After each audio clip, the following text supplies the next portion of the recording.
নমস্কার, আমি ডাক্তার শৌভিক দত্ত আরেকবার আপনাদের সঙ্গে কথা বলতে এলাম। এবার এলাম শ্রী শ্রী রামকৃষ্ণ পরমহংসদেবের একটি ছোট্ট বাণী নিয়ে।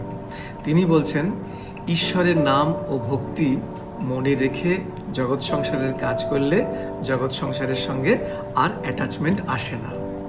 উদাহরণস্বরূপ বলছেন, হাতে ভালো করে তেল মেখে যদি কাঁঠাল ভাঙি তাহলে কাঁঠালের আঠা লাগে না, কিন্তু কাঁঠালের ফলের মিষ্টত্ব পাওয়া যায়।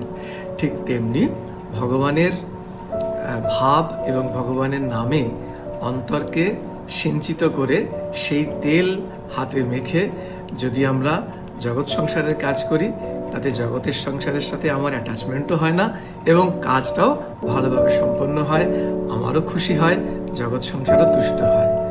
আসুন ঠাকুর মা স্বামীজির মন্ত্রণায় আমরা বেড়ে উঠি এবং আমাদের কাজে সার্থকতা আসুক।